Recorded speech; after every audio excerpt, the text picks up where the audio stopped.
నమస్కారం అండి. అగోచర ఆస్ట్రోనాలెట్స్ యూట్యూబ్ ఛానల్కి స్వాగతం. ఈరోజు కర్కాటక లగ్న జాతకుల ఫిజికల్ అపియరెన్స్ అండ్ క్యారెక్టరిస్టిక్స్ గురించి తెలుసుకుందాం. పెద్ద నోరు, వెడల్పైన ముక్కు, శరీరం పాలిపోయినట్లు ఉండే రంగులో ఉంటుంది. వయసు అయితే పెద్ద పొత్తికడుపు కలిగి ఉంటారు.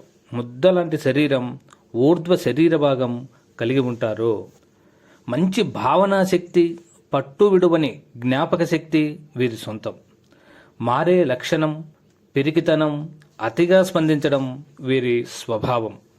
చికాకుతో కూడిన కోపం, ఎక్కువగా మాట్లాడడం వీరి నైజం. కోపశీలత, విధేయత, ఆత్రుత కలిగి ఉంటారు. సాంప్రదాయాన్ని అనుసరిస్తారు. మానసిక ధైర్యం, స్వార్థపరత్వం ఉంటుంది. ఇవి కర్కాటక లగ్న జాతకుల ఫిజికల్ అపియరెన్స్ మరియు క్యారెక్టరిస్టిక్స్. సింహ లగ్న జాతకుల యొక్క ఫిజికల్ అపియరెన్స్ మరియు క్యారెక్టరిస్టిక్స్ గురించి తదుపరి వీడియోలో తెలుసుకుందాం. నమస్కారం.